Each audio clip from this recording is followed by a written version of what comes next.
Hola, soy Rafa Casillas, bienvenidos a los Casillas Podcast Deportivo, bienvenidos al capítulo número 38.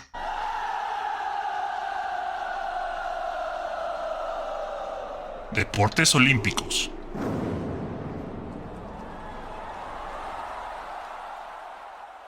Y ahora sí, oficialmente ya se terminó todo París 2024, Juegos Olímpicos, Juegos Paralímpicos. Este domingo 8 de septiembre, oficialmente todo lo que fue los eventos en la capital parisina dieron su banderazo de clausura y ya le pasan la antorcha a Los Ángeles 2028. Y en esta sección vamos a hablar específicamente de México y de los resultados que tuvieron en esta edición de los Juegos Paralímpicos. Y es que la primera medalla cayó, que fueron casi 4 o 5 días de actividad donde parecía que no caían, que no íbamos a tener así resultados, que ahora sí se van a ver las consecuencias de la gestión de CONADE durante este sexenio con Ana Gabriela Guevara.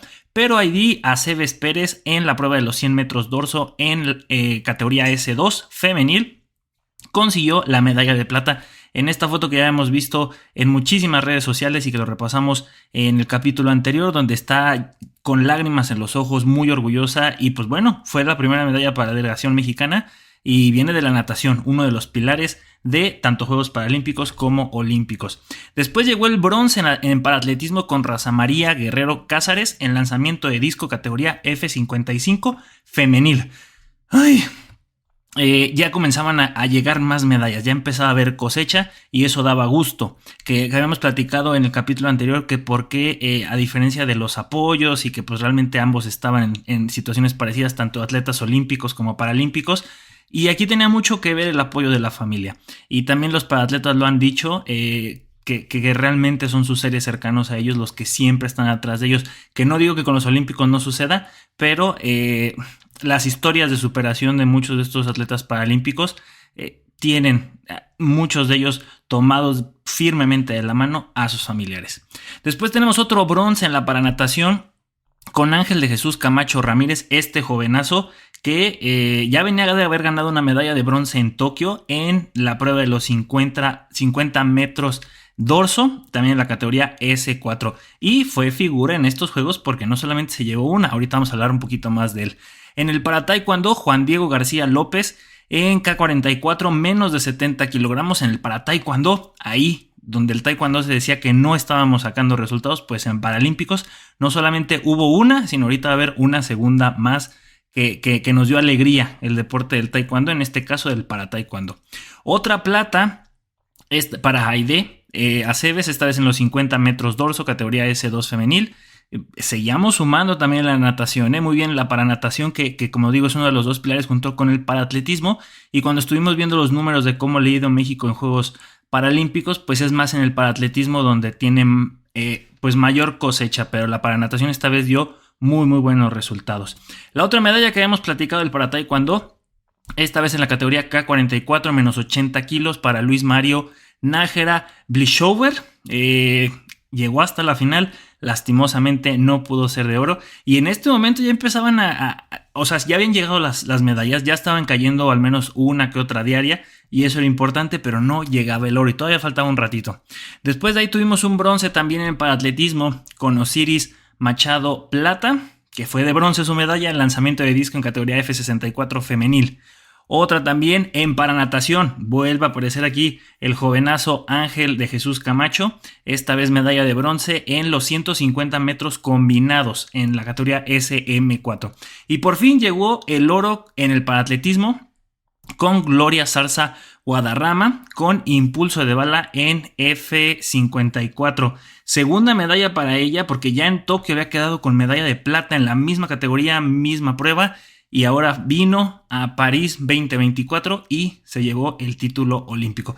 Cayó la primera de oro, algo que estábamos todos muy esperanzados a que sucediera, y se vinieron seguiditas las de oro porque en la paranatación con Arnulfo Castorena Vélez, un figurón de los atletas paralímpicos, este señor viene ganando medallas desde Sydney 2000, donde ganó medalla de oro en el 50 braza. Después en Atenas 2004 tuvo una medalla de oro, una de plata y una de bronce. En Londres, tuvimos que esperar del 2004 hasta Londres 2012, tuvo medalla de plata en el 50 braza. En Tokio 2020 campeón olímpico, y por cuarta vez no consecutiva, pero por cuarta vez, campeón olímpico en la misma prueba de los 50 metros pecho, categoría SB2 varonil. Una historia de total superación, muchos medios ya tocaron esta historia, pero la repetimos. Su mamá fallece cuando él nace, su papá lo abandona, es su abuela quien se queda con él, quien lo educa y quien lo mete en el deporte, y creo que es en Guadalajara con el CODE con quien empezó a tener este apoyo en el deporte, que hubo un momento donde también le empezaron a cobrar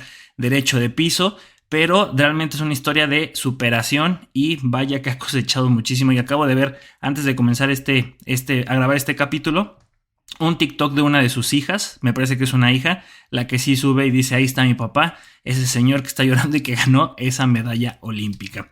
Otro oro, el tercero, los únicos que tuvimos, pero cayeron muy seguidos uno tras otro. Juan Pablo Cervantes García en los 100 metros en la categoría T54 varonil y con récord del continente americano.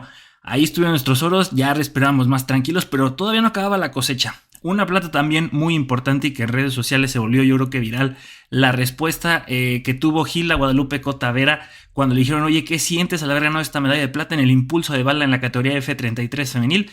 Pues ella quería demostrarle a la vida que podía, no recuerdo bien la palabra, pero era una frase muy muy buena de quería sorprender a la vida y lo estaba consiguiendo. Y vaya que qué orgullo y qué honor por esa medalla y por todo lo que estos atletas nos enseñan día a día. Medalla de bronce para una de las favoritas, esta señorita Amalia Pérez Vázquez, para powerlifting en la categoría de más 61 kilogramos. Iba por su quinta medalla de oro consecutiva en esta prueba, aunque había cambiado ahí un poquito en algunas categorías, pero ella venía participando y ganando desde Sydney 2000, medalla de plata, en Atenas medalla de plata, luego venía a ganar 4 medallas de oro en Beijing, Londres, Río de Janeiro, Tokio, y venía para ser pentacampeona, pero se tiene que conformar con el bronce en la categoría de 61 kilogramos. Era una de nuestras cartas fuertes, iba para ser pentacampeona, pero pues bueno, se queda con el bronce, sigue haciendo historia, 4 medallas de oro, 2 de plata y 1 de bronce en Juegos Paralímpicos. Es histórica esta señorita.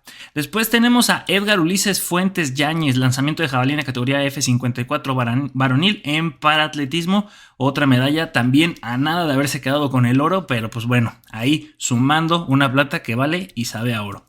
Otro bronce en la paranatación, que seguía la paranatación con Jesús Alberto Gutiérrez Bermúdez en el 400 metros estilo libre en la categoría S6 varonil. Otro bronce que también suma. Medalla de plata para el señor que ganó más medallas en esta edición en París 2024, Ángel de Jesús Camacho, esta vez en los 50 metros dorso, categoría S4, una plata, que este señor entonces que sumó, tuvo 2 bronces y una plata, si no me equivoco,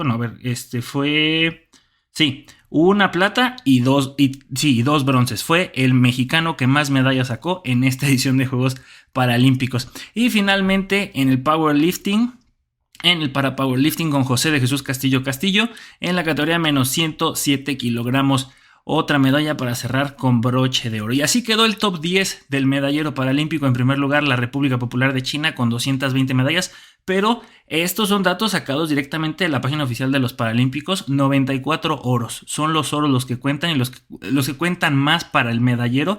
Ya después viene el desempate de las platas y después del bronce. Segundo lugar para la Gran Bretaña, tercero para Estados Unidos, que ahora sí, si hubieran querido haber acomodado con el total de medallas o más de oro, pues ninguna de las dos les daba para poderse poner en primer lugar. Países Bajos en cuarto, quinto lugar para Brasil, sorprendente, 25 medallas de oro, 26 de plata y 38 de bronce. Italia en sexto lugar, séptimo Ucrania, a pesar de todos estos temas que han pasado en los últimos años con la guerra con Rusia.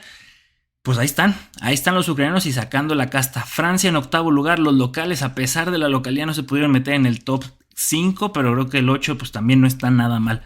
Australia 9 y Japón 10.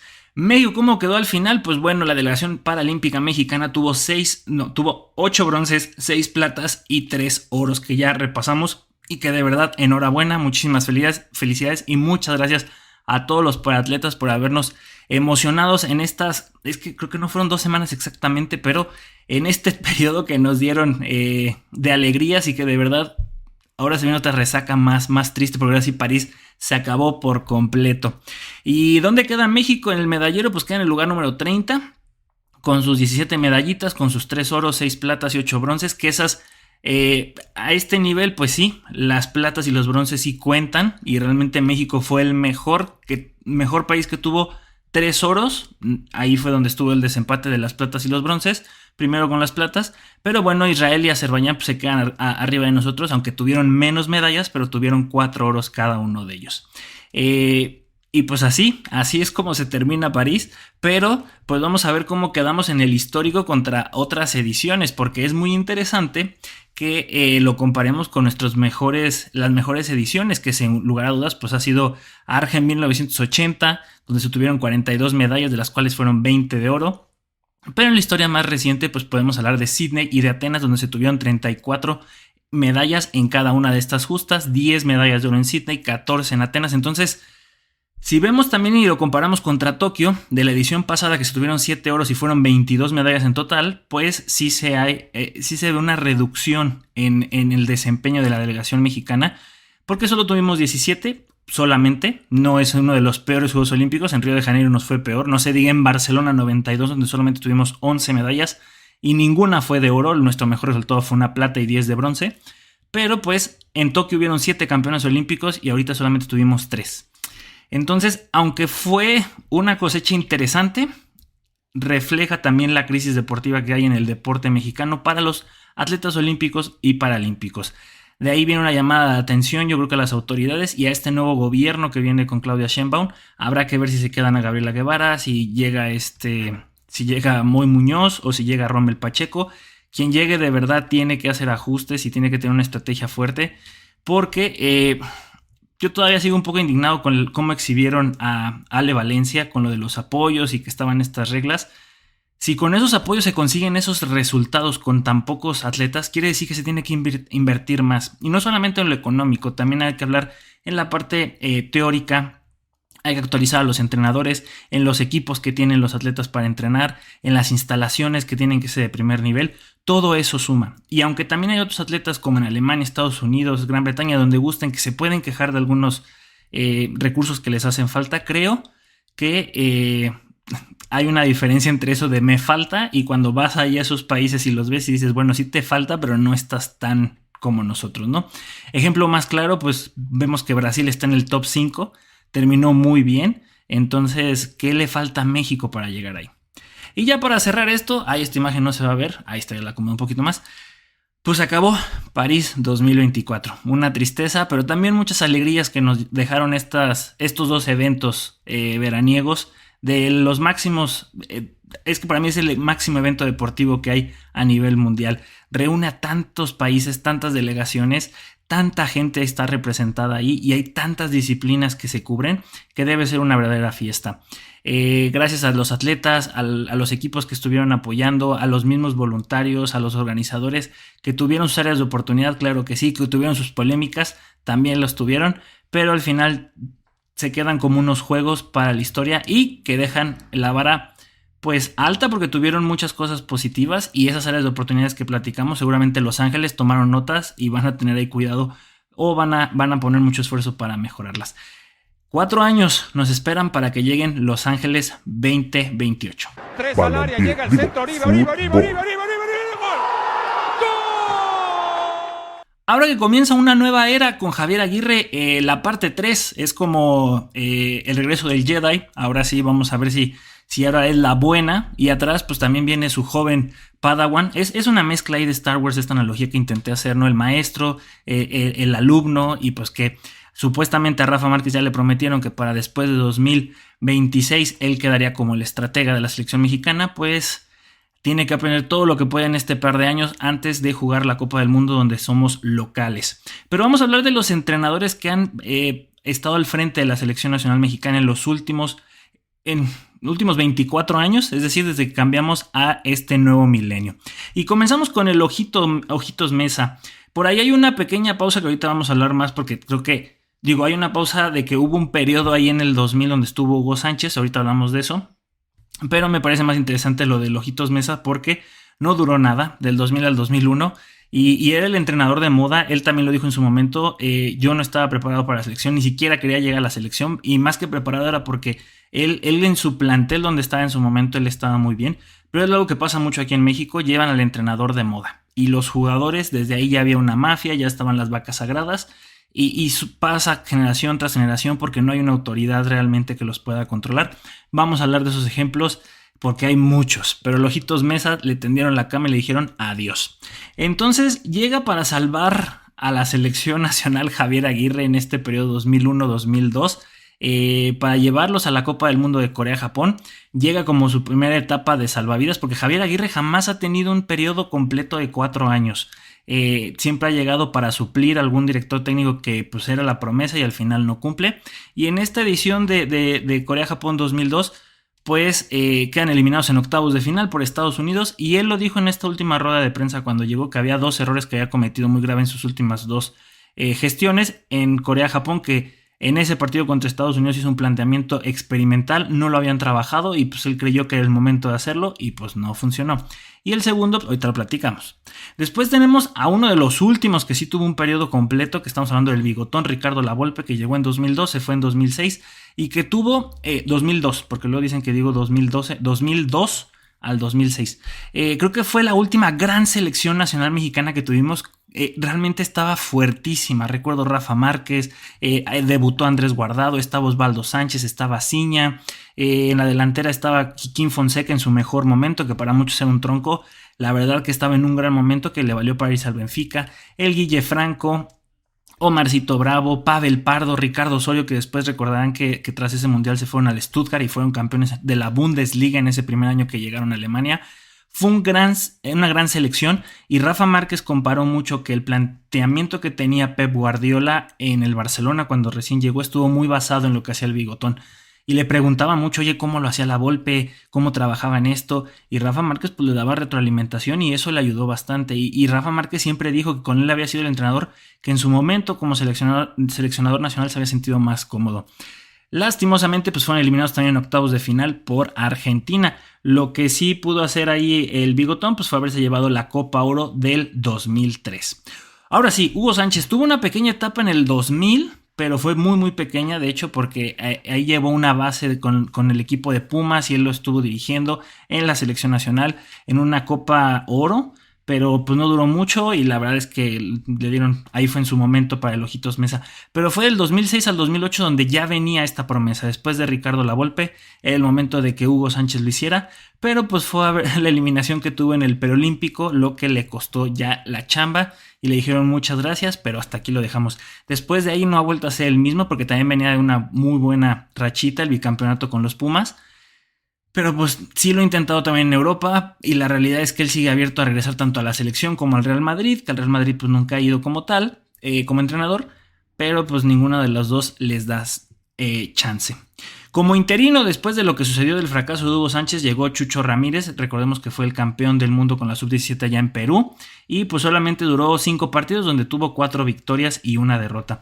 Y ahora sí el que llegó para supuestamente ser la carta fuerte para ese periodo para Sudáfrica 2010 era Sven-Göran Eriksson, que de 13 partidos que jugó tuvo 6 victorias, un empate y 6 derrotas. Entonces dijeron, ¿sabes qué? Adiós, los jugadores tampoco estaban cómodos. Este señor venía con una mentalidad pues muy europea. El sueco, que venía de ser el entrenador de la selección inglesa en el Mundial del 2006, pues entendía que los jugadores eran profesionales y que debían de estar alineados a los compromisos que tenía la selección nacional.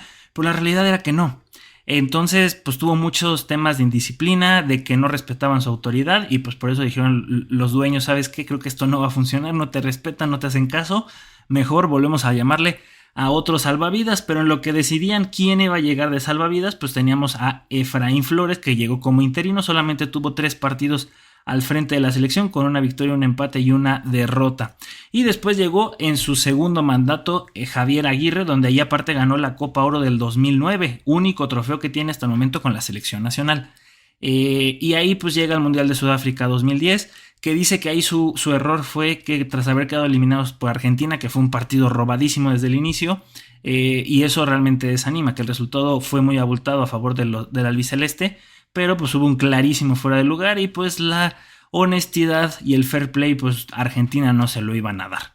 Pero tras ese partido y en el calor de la derrota, pues dicen que hubo una reportera que cuando estaba dirigiéndose a él bajó la mirada, como que no le estaba haciendo caso, no le estaba contestando directamente a ella, y pues hubo un poco de polémica. Y él aprendió y dice: después de ese relajo que hubo alrededor de esa situación, pues aprendí que todas las respuestas los tengo que hacer mirando a los ojos a los reporteros. Después tenemos al Chepo de la Torre, que venía con este nuevo proceso después de que Javier Aguirre pues dijo: yo ya no me quedo. El Chepo de la Torre solamente aguantó del 2011 al 2013, y aquí venían los dos lados de la moneda. Parece que la selección nacional necesita a alguien que entiende que los jugadores tienen peso, pero que los tienen que controlar. Es decir, alguien como Javier Aguirre, y ahorita vamos a hablar del Piojo López, que parece que entienden ese lenguaje de mentadas de madre, de que se llevan fuerte, pero pues la autoridad soy yo, así que chavos, ¿quieren hacer relajo? Ok, pero cuando yo les hablo, hay que estar firmes. El Chepo de la Torre parece que era más gruñón y muchísimo más disciplinado de los que los seleccionados iban a aceptar. Entonces tampoco le duró tanto el tiempo ahí en la selección. Solamente, bueno, es que sí, estuvo al frente un buen rato. Del 2011 al 2013 tuvo 47 partidos. Ganó la Copa Oro del 2011. 27 victorias, 12 empates y 8 derrotas. Pero iban muy mal en las eliminatorias de CONCACAF. Tanto así que tuvieron que irse al repechaje. El primer salvavidas fue el Rey Midas, Vucetich, pero, y él se sintió yo creo que triste cuando sucedió esto, ¿no? Vucetich no le dieron chance de que realmente se quedara al frente de la selección, solamente dirigió 2 partidos, tuvo una victoria y una derrota, y el que vino a ser ya el salvavidas, pues fue Miguel Herrera, que pues ganan el repechaje contra Nueva Zelanda, pasan a Brasil 2014, él va ya como entrenador fijo, hacen un muy buen mundial. Hay que recordar el empate que tuvieron contra Brasil allá en su casa. Lastimosamente caen ya al final por el famosísimo no penal contra Países Bajos, 2-1. Y pues otra vez llegamos hasta donde mismo, pero con un plantel todavía fuerte, que se veía todavía con selección que podía durar, y con un entrenador que los entendía, que entendía ese relajo que tenía la selección, pero entendían el planteamiento, que jugaban a algo y le jugaban a las potencias. Sin embargo, pues sucede ahí el altercado que tuvo con el comentarista de TV Azteca, con Martinoli, y pues ese tipo de indisciplinas no se puede, y le dicen Herrera adiós. Hasta la fecha no ha vuelto a sonar su nombre, o bueno, siempre suena, pero no es tan fuerte, sabiendo que pues tiene esos roces, y que TV Azteca pues es de los pesados allí de las televisoras que todavía también dominan la selección nacional. Entonces llega de interino el Tuca Ferretti, que de hecho ha tenido 3 interinatos. En total ha dirigido 11 partidos de selección nacional, 4 victorias, 2 empates, 5 derrotas, y ha ganado una Copa CONCACAF en el 2015, que en aquel entonces estaba la invención de que si había 2 ganadores diferentes en las 2 ediciones de Copa Oro, tenía que haber una Copa CONCACAF para ver quién iba a la Copa Confederaciones, y Ricardo Ferretti la ganó. Ha sido interino en el 93, 2015 y 2018, pero el bigotón también, brasileño, dice: yo no quiero saber nada de la selección nacional porque cuando he estado me imponen jugadores, así lo ha dicho. Entonces, ¿quién llega para el siguiente periodo? Juan Carlos Osorio. Del 2015 al 2018 prácticamente sí se echó sus 4 años, tuvo 44 partidos al frente de la tricolor, con 27 victorias, 8 empates y 9 derrotas. La última gran selección nacional que hemos tenido, señores y señores, porque después de Rusia 2018, el proyecto se cebó. Yo lo hablé y yo creo que ya estaba este parteaguas, o este punto de inflexión, que en su momento lo hablé con uno de mis hermanos. ¿Quién iban a seguir de relevos de estos muchachos, de esta selección donde todavía estaba, que fue Carlos Vela, que estaba el Chicharito, que seguía Rafa Márquez al menos como líder, pero jugó para completar sus 5 copas? ¿Y quién seguía después? Pues bueno, y llegó, se me había olvidado, tenemos que hablar de Luis Pompilio Páez, que era el auxiliar de Juan Carlos Osorio, pero en la Copa Confederaciones tuvo un altercado por la disputa por el tercer lugar, y lo suspendieron 7 partidos.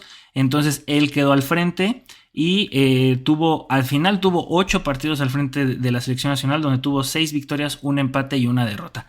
Por eso él quedó, y también se le considera que ha sido entrenador de la selección nacional. Y ahora sí, después de Rusia 2018 se venía este gran proyecto con el Tata Martino, que desde un principio dije: si en el Barcelona no la hizo, si realmente con Argentina tampoco, teniendo al mejor Lionel Messi, ¿qué esperábamos que iba a hacer con la selección nacional? Y pues sucedió, no hizo nada. Una de las peores actuaciones de México de su historia, no pasó de fase de grupos, y se vio una crisis terrible todavía de aquí al Mundial de de 2026, porque a diferencia de lo que han estado haciendo Estados Unidos y Canadá, que realmente le invirtieron y apostaron por los jóvenes, diciendo pues cuando llegue nuestro mundial deben de estar más curtidos, pues aquí no, siguieron con los mismos viejos lobos de mar. El Tata Martino, que sí ganó una Copa Oro en el 2019 y que es la copa como el bálsamo que para muchos es de miren, ya ganamos esto, ya estamos bien, porque lo mismo le pasó a otro entrenador más adelante. 66 partidos al frente, 40 victorias, 14 empates, 12 derrotas.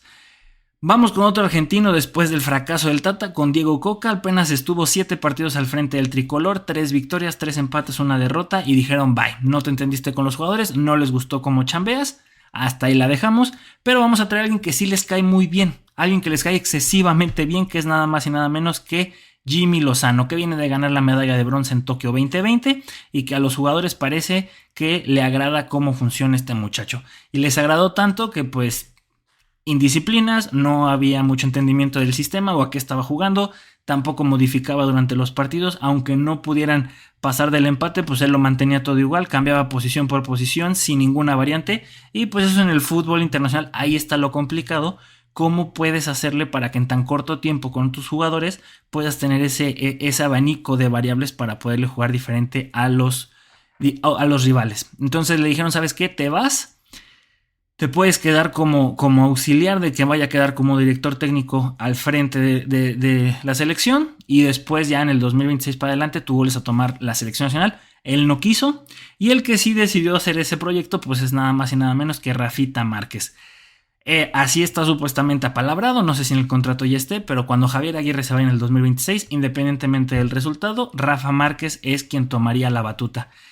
Sangre nueva, alguien que conoce bien cómo funciona la selección nacional. Habrá que ver si todos los conocimientos que ha tenido como jugador de grandísimos equipos como el Barcelona, que ha ganado también acá el bicampeonato con el León, que también ganó, sí le tocó con el Atlas, pero que ha ganado muchísimo y de todo lo que nos imaginamos a nivel de clubes, pueda transmitir eso ahora también con su corta experiencia que tuvo como entrenador en el Barcelona B, ahora como auxiliar de la selección nacional de Javier Aguirre, en su momento después del 2026. Esta historia es muy importante, señores y señores, porque ganó San Marino, un país que tiene aproximadamente 66 kilómetros cuadrados, que son menos de 34,000 habitantes, y que hasta hay una cuenta de Twitter que seguramente es de un mexicano latoso o de algún latino, que cada vez que sucede cualquier cosa con este equipo hace memes y hace como si fueran ellos expresándose, o no sé si realmente están la original, ¿va? O la oficial, pero San Marino ganó este 5 de septiembre a Liechtenstein 1-0 en la Nation Leagues. Y de ahí ya dijeron en septiembre Nation Leagues, San Marino lleva una victoria y otros equipos potencia no lleva nada. Pero miren, es que hubo muchísima euforia. Después de 20 años que no había ganado, es que ahí está lo interesante, después de 20 años que no habían conseguido una victoria oficial o de cualquier índole, ya sea amistoso, de preparación. La última vez que habían ganado había sido el 28 de abril del 2004, también contra Liechtenstein, 1-0. Mismo resultado, mismo rival.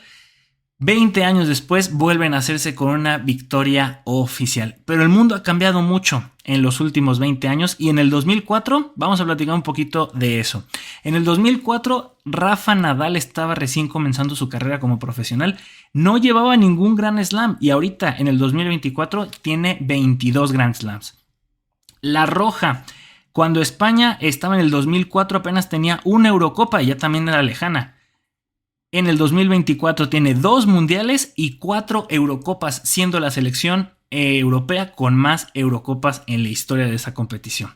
Cristiano Ronaldo, ustedes recordarán esa foto cuando jugó la Eurocopa, pero apenas era un chamaquito, no llevaba mucho de haber llegado con el Manchester United, apenas había anotado 9 goles en su carrera como profesional en aquella fecha del 28 de abril del 2004 y actualmente tiene más de 900 goles y sumando, tremendo, pero también recuerdo que en ese año pues fue cuando Portugal fue sede de la Eurocopa y que perdieron contra la sorpresiva Grecia, que pues tampoco hemos sabido ya mucho de Grecia, pero pues se llevaron una Eurocopa y la tienen en sus vitrinas para el resto de su historia.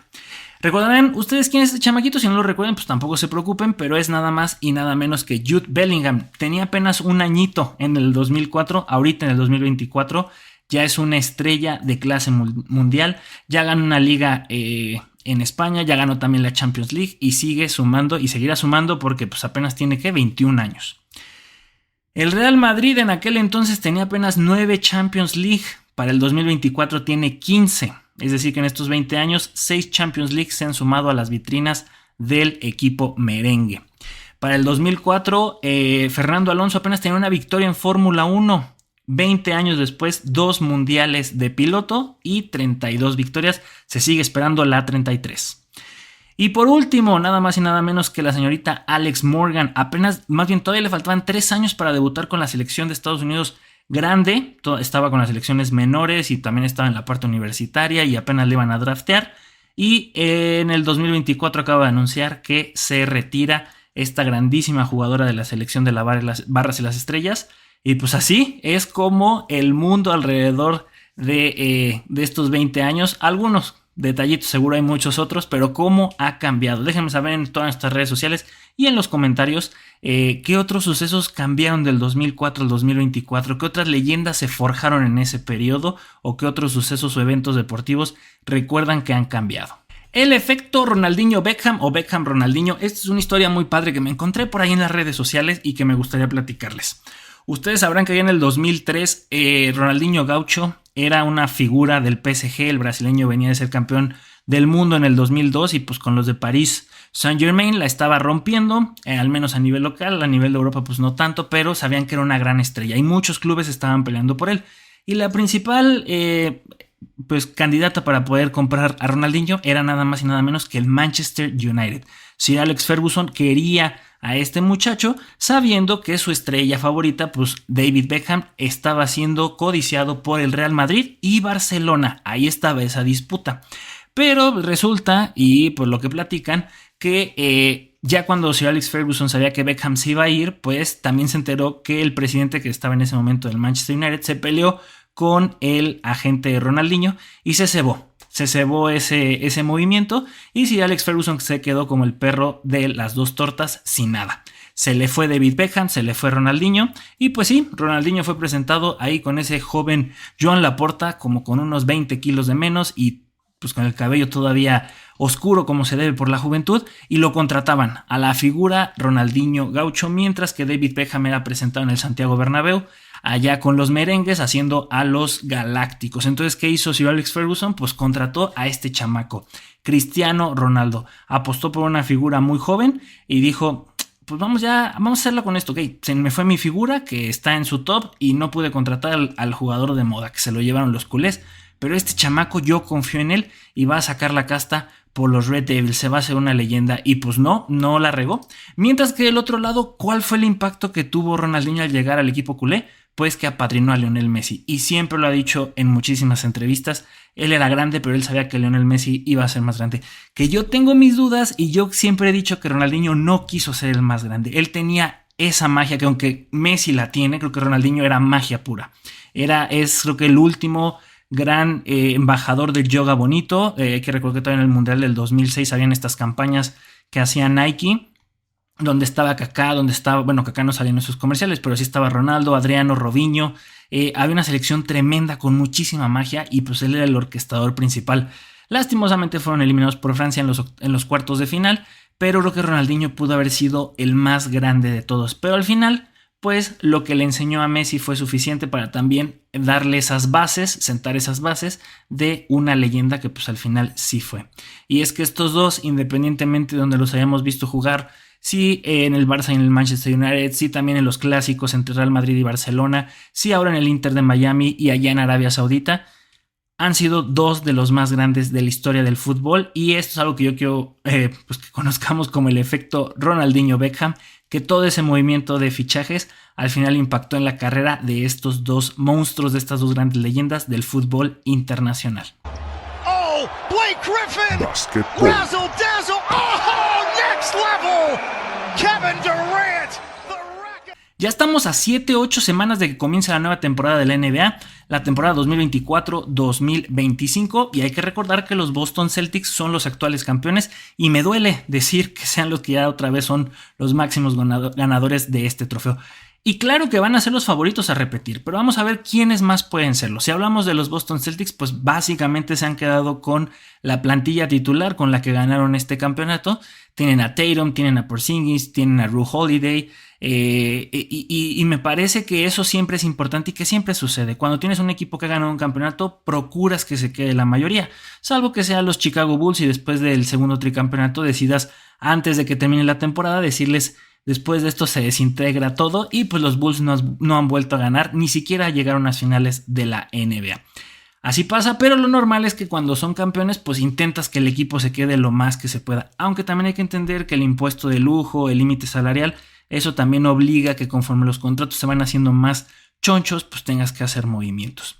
¿Quiénes serían mis favoritos ahorita con los movimientos que ha habido en el mercado? Con los agentes libres, con algunas transferencias, pues yo creo que comenzamos con el los New York Knicks, que ahorita que llega Michael Bridges, pues se hace muy muy fuerte junto con Jalen Brunson, que es su estrella principal, y que claro que a Dallas le duele porque era un chamaquito que les iba a salir muy barato, y pues que ahorita con New York la está rompiendo. La temporada pasada fueron esa sorpresa agradable y me parece que están muchísimo más consolidados para esta temporada. Después tenemos a los Philadelphia 76ers con Embiid y con Maxine. Este chamaquito también le está rompiendo, vaya que era el botador y esa mancuerna que necesitaba Joel Embiid, que viene de ser campeón en París 2024 con la selección de los Estados Unidos, y que con la llegada de Paul George pues llega muchísima experiencia y muchísimo talento. Vamos a ver qué tal se entienden con estos dos, que ellos dos se entienden bastante bien. Ahora falta que exista esa misma química con Paul George, que dejó plantado a Kawhi Leonard y a James Harden con los Clippers.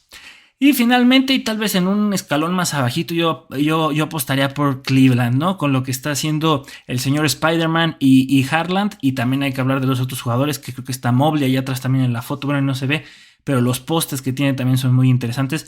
Cleveland tiene un equipo que me parece que año con año está madurando, todo alrededor de Harland, pero con la llegada de Donovan Mitchell las cosas también mejoraron muchísimo y los hicieron un equipo candidato. Creo que no es un equipo que está aspirando a reconstruirse, pero sí es un equipo que aspira a ser favorito para llegar no solo a los playoffs, sino ser para que los tomen en cuenta para el campeonato. Ahora nos vamos al oeste, y claro que los primeros a considerar son los que quedaron en segundo lugar en la temporada pasada, que son los Dallas Mavericks. La llegada de Klay Thompson será la pieza que les hizo falta para poderle competir a los Boston Celtics. Sabemos que prácticamente todo el peso de la ofensiva estaba con Luka Doncic y Kyrie Irving. Ahora llega alguien que también es muy muy peligroso desde la línea de 3, que sumaría puntos muy importantes y más rápido para separarse lo antes posible en duelos de temporada regular, y en su momento en los playoffs también para jugadas importantes, que no solamente recaiga todo el peso en los dos antes mencionados. Después tendríamos al OKC, que miren nada más, llega el GOAT Alex Caruso, que los Lakers tampoco han sido lo mismo desde que él se fue. Él comenzó en OKC, ahí con el equipo de desarrollo, de la liga de desarrollo, de la G League, pero ahora regresa porque ahí lo hicieron un intercambio con Giddey. Y pues este muchacho va a ayudar muchísimo en la parte defensiva, pero también Shai Gilgeous-Alexander, Holmgren, es un equipo que, al menos el NBA 2K, en el videojuego hay una simulación que año tras año, pues estos muchachos van a estar creciendo y van a madurar y van a ser ya no solamente las promesas, sino van a ser las estrellas cuando los más veteranos empiecen a ir. Este proceso se está acercando y me parece que en los próximos 2-3 años OKC será una de las potencias, y que si mantienen a ese núcleo de jugadores y aguantan con el impuesto de lujo, podría ser una muy muy buena dinastía durante varios años. Y finalmente pues yo apostaría por los otros, que también tienen que entender que es más jugar que estar hablando y abriendo el hocico, como le pasa a Anthony Edwards, porque habló muchísimo la temporada pasada, y cuando se enfrentó contra los Dallas Mavericks de Luka Doncic, que ya ha sido más mesurado, como que ya le enseñaron a no chilles tanto ni te quejes tanto y mejor ponte a jugar. Bueno, a Anthony Edwards le hace falta eso, que pues sí es este juego mental, pero cuando te dejan callado como lo hicieron los Mavericks, pues sí duele. Ahí está Rudy Gobert, está Karl Anthony Towns, es un equipo también que tiene ya un Big Three bastante grande y fuerte. Tienen al mejor jugador defensivo del año pasado y ya creo que es 4 o 5 veces jugador defensivo del año. Karl Anthony Towns, que también es el pick número 1 junto con Ant-Man. Entonces tienen un núcleo para ser también candidatos. y pelearles. Es que ya lo que antes eran las potencias, los que iban a ser las futuras estrellas, se están volviendo en las estrellas, del presente. Y se están notando temporada a temporada. ¿Quién hubiera pensado que el año pasado Boston venía muy fuerte? Y sí, yo creo que eran de los candidatos. Pero ¿quién hubiera pensado que también Dallas ya iba a llegar a una final? Que existió ya ese escenario donde ya no son los de antes, donde ya no está LeBron James, donde ya no está Vince Carter, donde ya no están esas leyendas con las que muchos jugamos, iba a decir en algunos videojuegos, pero con los que algunos crecimos, y pues que ahora son estas las que ya están dominando la NBA. Fórmula 1. Y vamos a concluir con la previa del Gran Premio de Azerbaiyán. Un premio que ya nos saca un poquito de Europa y que nos va a dar ya la oportunidad de ver circuitos en otros lados, porque de Europa pues tuvimos 10 carreras seguidas, desde el Gran Premio de Emilia-Romagna hasta el Gran Premio de Italia allá en Monza. Vamos a hablar un poquito de cómo van a quedar los horarios. Esta vez no sé por qué la página de F1 ahí me lo cambió, pero bueno, práctica número 1 el 13 de septiembre a las 3:30 de la mañana para el centro de México. La práctica número 2 a las 7 de la mañana. Nos vamos al 14 de septiembre para ver las prácticas 3 a las 2:30 de la mañana y la clasificación a las 6 de la mañana. La carrera será el 15 de septiembre a las 5 a.m., vísperas del aniversario de la independencia mexicana. Números rápidos, ahora la imagen se hizo muy grande, ahí está. El primer Gran Premio fue en 2016, consta de 51 vueltas, el circuito tiene una longitud de 6.003 kilómetros y la distancia total 306.049 kilómetros. El récord de vuelta lo tiene Charles Leclerc en 2019 con 1 minuto 43 segundos .009 milésimas. El circuito pues tiene sus 3 zonas, es un circuito que tiene 2 rectas, bueno, la primera, que es la principal, está larguísima, saliendo del sector 3 de la curva 18, desde ahí empiezan a acelerar con todo hasta llegar al frenado en la curva número 1, que es emblemática porque también, si usted ha sido fanático de Drive to Survive en Netflix, recordará aquel drama que hubo entre Daniel Ricciardo y Max Verstappen, donde se estamparon ahí en esa curva cuando iban por delante. También a Max Verstappen se lo han llevado por ahí y de ahí han venido victorias para Checo Pérez.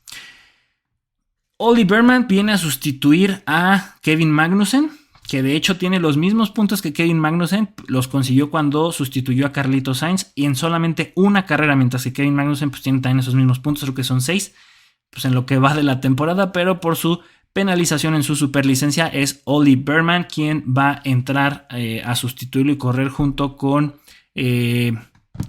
Nico Hülkenberg. Así estaría la comparación antes de las carreras en Europa y cómo quedaron después de las carreras en Europa. Max Verstappen se mantiene adelante, pero Checo Pérez cayó estrepitosamente y apenas sumó 40 puntos. Sí, 40 puntos en 10 fechas. Charles Leclerc se mantuvo igual, pero pues también sumó, y el que subió también ya importante pues fue Lando Norris, del 83 puntos que tenía antes de Europa a 241. Se queda igual Carlitos Sainz, pero el que tuvo también otras de las subidas importantes fue el otro de la naranja papaya, 41 puntos contra 197. Es de Oscar Piastri, que del que es de 2, 4, 6 subió al cuarto lugar. Después tenemos a los Mercedes, que ahí se han intercalado un poquito. Yuki Tsunoda sale del top 10 y los que se quedan en 9 y 10 son Fernando Alonso y Lance Stroll. Los que más puntos sumaron, los 8 pilotos que más sumaron en las carreras de Europa. En primer lugar tenemos a Oscar Piastri, sumó 146, después Max con 142, 140 para Lando Norris, Lewis Hamilton con 124, los Ferrari tenemos a Charles Leclerc con 119, 101 puntos para Carlitos Sainz, George Russell con 76 y 40 puntos para Checo Pérez. Y en el tema de los constructores, pues es McLaren el que sumó más en estas 10 fechas con 286 puntos, después Ferrari 220, Mercedes con 200, 182 para Red Bull y 21 puntos para Haas. Que no se los olvide que son 10 equipos y ahí está Haas. Y con esto concluimos el capítulo del día de hoy. Espero que les haya gustado mucho. Señoras y señores, síganos en todas nuestras redes sociales como Los Casillas Oficial en Facebook, TikTok, Instagram, YouTube. Para cosas de Fórmula 1 en TikTok como Los Casillas F1. Y así como esta imagen que nos regaló World Athletics, que es la asociación o la Federación Internacional de Atletismo, que ahora se llama World Athletics, donde le dice Merci París. Se acabó París, se acabó este capítulo. Y como dice alguien que quiero mucho, aquí huele a gas. ¡Fuga! ¡Vámonos!